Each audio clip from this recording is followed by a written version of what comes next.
In the basement of the Cairo Museum, catalogued as JE89289, sits a limestone block that has not been on public display since 1973. It was excavated from a sealed subchamber beneath the step pyramid complex at Saqqara in 1952 by Jean-Philippe Lauer, one of the most rigorous Egyptologists of the 20th century. When his team broke through the sealed chamber wall and found this block, the records show that work stopped for 3 days. The block contains a carved sequence of hieroglyphs. Not decorative, not a prayer, not a list of offerings to the dead. What it contains is a construction sequence, a technical diagram describing the orientation and function of a specific architectural feature. Below that sequence, carved in a register that postdates the original inscription by approximately 4 centuries, is something else entirely, a second glyph.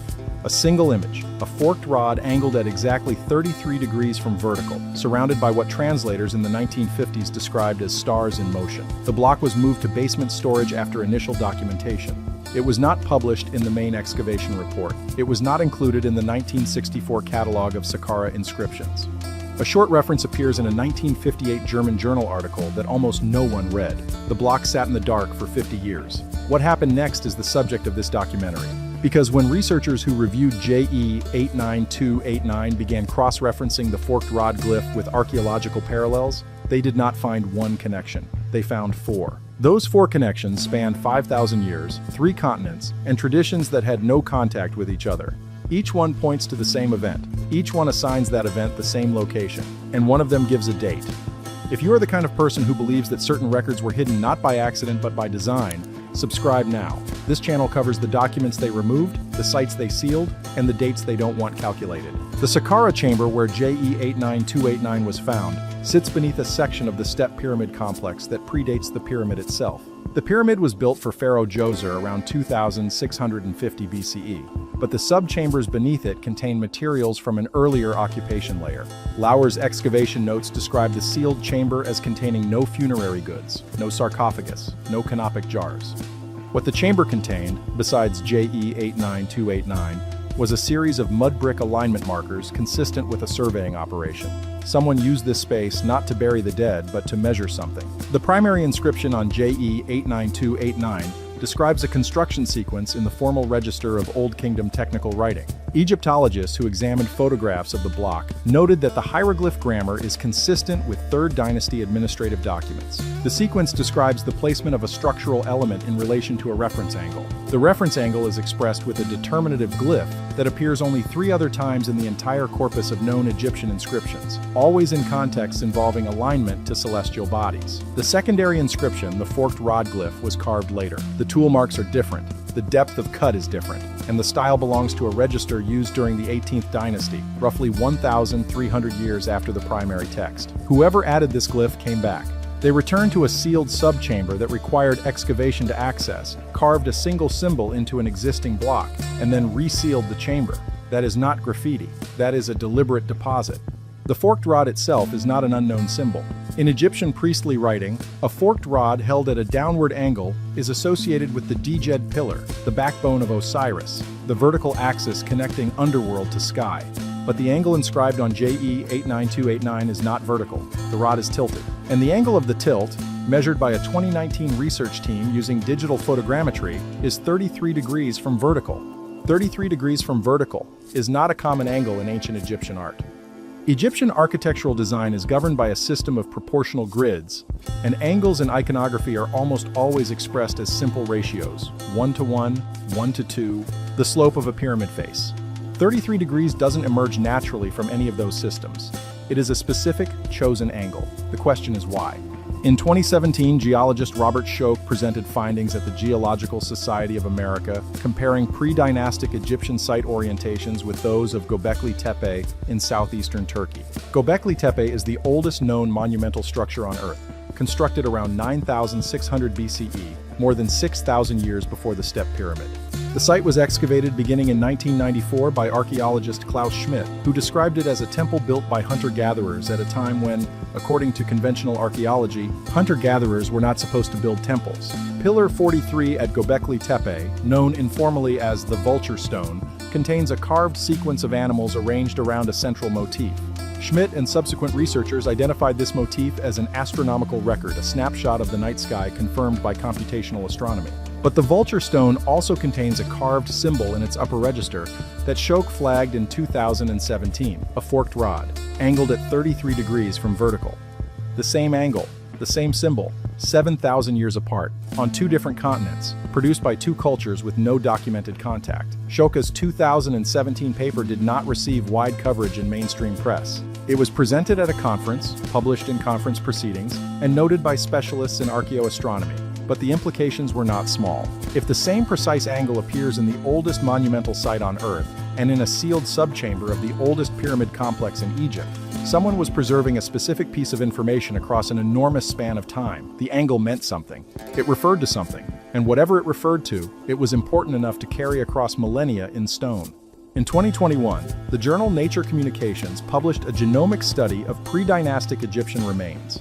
The study is primarily about population ancestry, but buried in the supplemental materials, in Table S7, is a set of results that the authors describe only as anomalous and leave without further comment.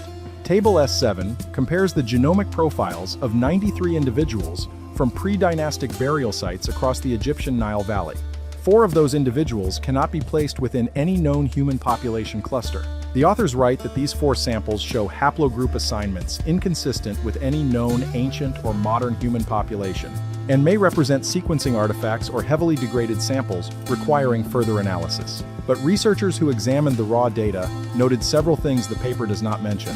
First, the samples were not degraded. They showed contamination rates well within acceptable parameters. Second, they were not clustered geographically. The 4 anomalous individuals came from 4 different sites, spanning approximately 800 kilometers of the Nile Valley, buried across a period stretching from roughly 4,000 to 3,500 BCE. Third, their burial contexts were unusual. Each of the 4 was interred with objects that did not match the customs of the surrounding population. They were buried differently, with different objects, and their genomes cannot be assigned to any population on Earth. Egyptian texts from that era describe a category of beings that preceded the dynastic pharaohs. The texts call them the Shemsu-Hor, the followers of Horus. And before the Shemsu-Hor, the texts describe an older category, simply those who came before the counting of years. Table S7 gives us 4 of them. In 1924, during Leonard Woolley's excavation of the ancient city of Ur, a local dig assistant named Tariq Farouk uncovered a fragment of baked clay in a refuse deposit below the flood layer. The flood layer at Ur is a band of clean water-deposited silt, roughly 2.5 meters thick, corresponding to a catastrophic inundation event, dated to approximately 2,900 BCE. Farouk's fragment came from below that layer. It predated the flood. The fragment was catalogued as a standard administrative tablet and shipped to the British Museum. It sat in storage for 14 years. In 1938, a curator named Harold Spicer noticed the tablet's script was not standard Sumerian cuneiform. The vocabulary was inconsistent with any known Sumerian register. Spicer produced 17 pages of translation notes before the Second World War interrupted his work. Those notes were eventually donated to the Oriental Institute in Chicago, where they remained in a file box labeled Unresolved Tablets Pre-Akkadian until 1991. In 1991, Czech scholar Marta Holub discovered Spicer's notes while researching Ur's pre-flood deposits. She spent 5 years producing a full monograph on the tablet, completed in 1996, but never published a decision she attributed to academic pressure from colleagues who questioned the dating methodology. A digital copy became available in 2019 through the Oriental Institute's archive digitization project. In 2021, Dr. Nadia Voss of the Free University Berlin produced a reconstruction of the tablet using multispectral imaging, recovering approximately 70% of the original text. What the tablet contains is part astronomical record, part ritual text, and part something with no clear parallel in known ancient literature. It describes 9 signs that precede a specific celestial event. It names the event, and it records a consequence. The 9 signs listed on the Ur fragment, referred to by Voss as the 9 conditions of opening, are presented not as prophecy but as observational criteria, things to watch for. If these 9 conditions occur simultaneously, the text indicates a specific door will open. The Babylonian word used for door is an abzu, sky opening from below. The text is describing an event in which something rises, not descends. Sign 1, waters rising where they should not. Sign 2, birds falling from sky in groups. Sign 3, a sound heard underground before earthquakes. Sign 4, the sun appearing displaced from its expected position. Sign 5, sky binding at 0, a celestial alignment in which named stars reach simultaneous nodes. Sign 6. The deep calling in numbers, a low-frequency resonance detectable before seismic events. Sign 7. The gate visible below the great water. Sign 8. The prisoners moving in their sleep. Sign 9. The record found again. Each sign maps onto documented contemporary phenomena. Waters rising where they should not. Global sea level has risen approximately 20 centimeters since 1900, with acceleration in the past 3 decades measurable in satellite altimetry data. Birds falling. Mass avian mortality events in which large numbers of birds die simultaneously and fall from flight have been documented with increasing frequency since the early 2000s, with notable events in Arkansas in 2011, Romania in 2012, and across multiple sites in 2019. Underground sound before earthquakes. Infrasound precursor events were documented in a 2018 study in Geophysical Research Letters, correlating low-frequency acoustic signals with earthquakes in Japan and Chile. Sun displacement. Atmospheric ducting events, in which unusual temperature gradients bend light and cause the sun to appear displaced from its actual position, have been documented with increasing frequency in polar regions. Sky binding at 0. This sign refers to a specific alignment described on the tablet with enough precision that Voss calculated its occurrence using planetary software. The alignment involves Venus, Mars, and the Moon entering the constellation Draco simultaneously, a configuration that occurs once every 4,700 years. The previous occurrence was around 2671 BCE, during the construction window of the Great Pyramid. The next occurrence is the 14th of March 2029. Deep calling in numbers, ultra-low-frequency seismic noise. Earth's hum was first characterized scientifically in 1998. A 2023 study from the University of Tokyo documented anomalous patterns in this hum that do not correspond to known seismic sources. Sign 9. The record found again. In 1924, the tablet was found. The astronomical key in Voss's reconstruction is the most specific and therefore the most testable element of the document. The tablet describes a conjunction of 3 bodies named as the Bright Wanderer, the Red Wanderer, and the Face of the Night entering the House of the Serpent at a moment when sky binding reaches 0. Voss identified the Bright Wanderer as Venus, the Red Wanderer as Mars, the Face of the Night as the Moon. The House of the Serpent is Draco. Sky binding at 0 refers to the simultaneous nodal alignment of these 3 bodies, the moment when all 3 cross the ecliptic plane at the same time. This is an astronomically rare configuration. Voss ran the calculation using Stellarium and confirmed it independently using JPL Horizons, NASA's database for solar system object positions. The result was unambiguous. Venus, Mars, and the Moon will achieve simultaneous nodal alignment within the boundaries of Draco on the 14th of March, 2029, at 1922 UTC. The previous occurrence of this specific configuration was the 12th of March 2671 BCE, a date that falls within the construction window of the Great Pyramid. The occurrence before that was approximately 7,371 BCE. The tablet is dated to before 2900 BCE. Whoever inscribed it was recording a configuration that had occurred twice in their past and projecting its next occurrence forward. They were not guessing.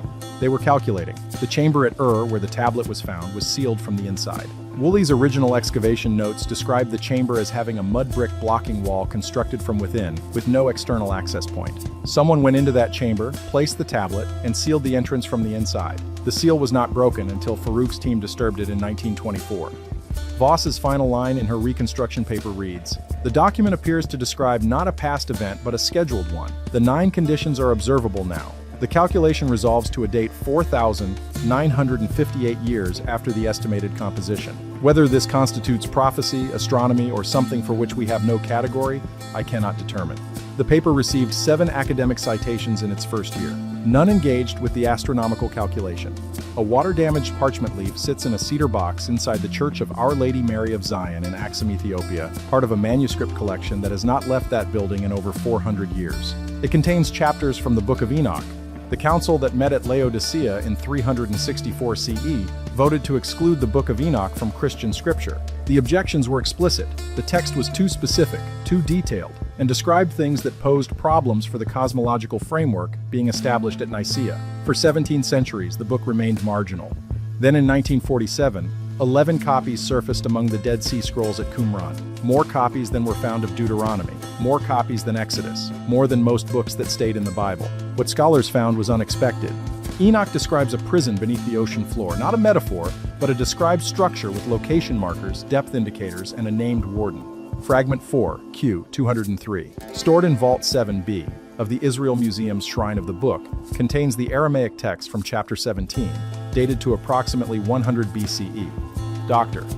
Michael Knibb, whose 1978 Oxford translation remains the standard English edition, identified chapter 17 as using geographical language inconsistent with symbolic literature compass directions, depth measurements, specific terrain features. Chapter 17-5 describes Enoch being taken beyond the Great Sea where waters above and below converge. The gaze uses Bahia B, the Great Sea, an ocean. Verse 7 describes the floor as dark stone, smooth and cold, unlike any stone found on land. Dark, smooth, cold.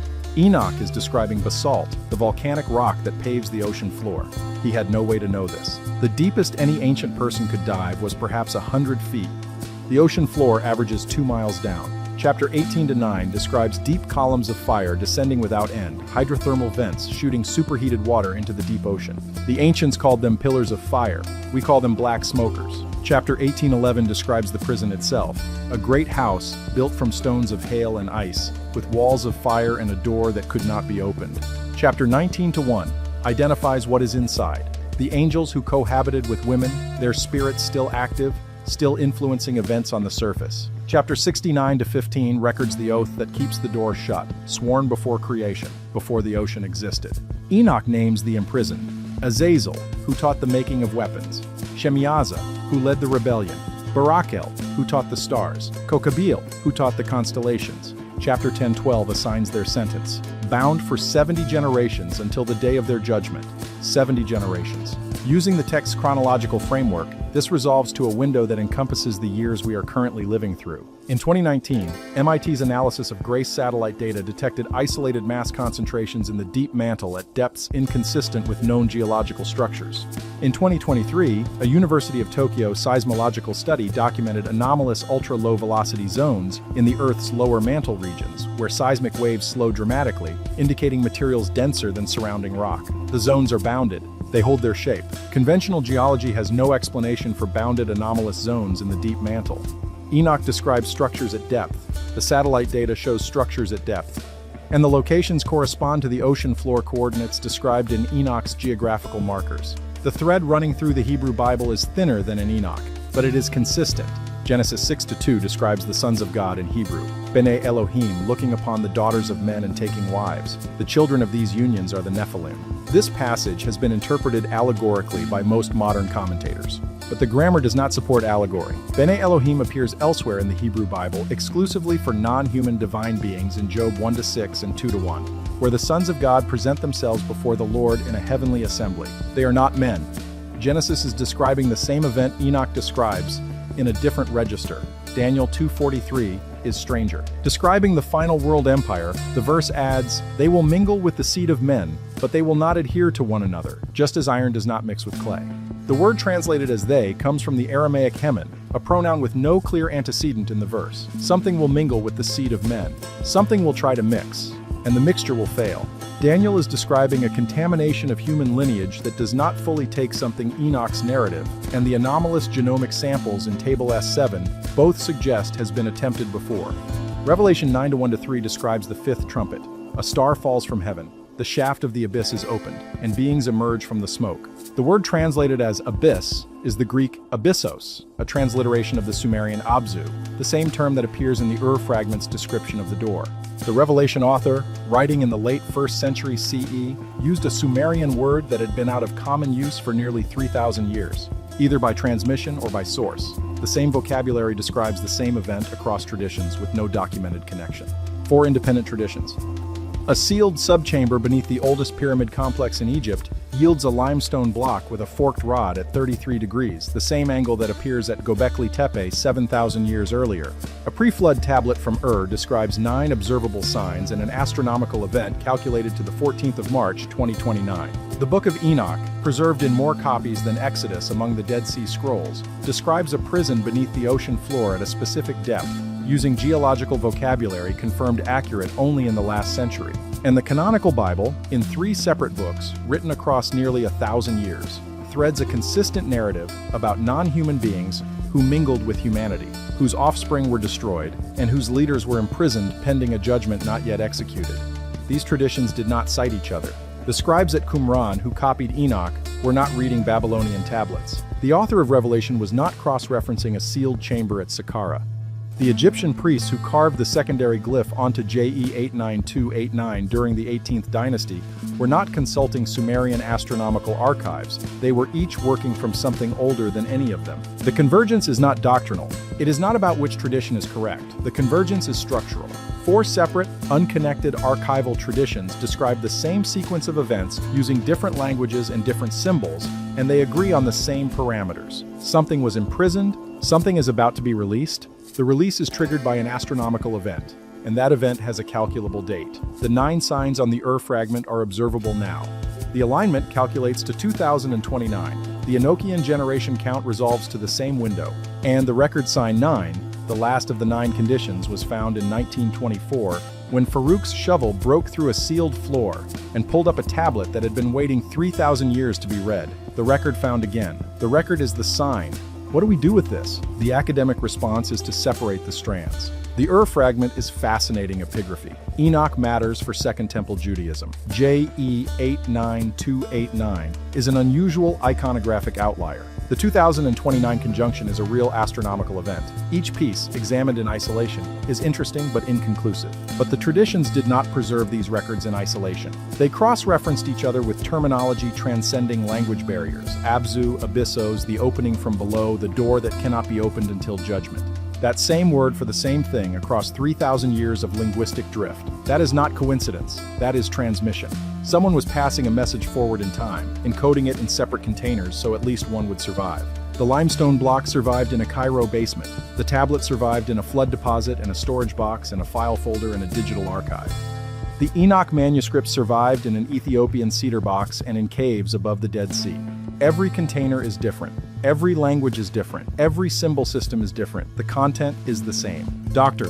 Voss ended her 2021 paper with a sentence reviewers asked her to remove. The document appears to describe not a past event, but a scheduled one. She kept it. You found this record. Sign 9 says the record will be found again. You are reading it now. We are not the first people to read these records. We are whoever came next.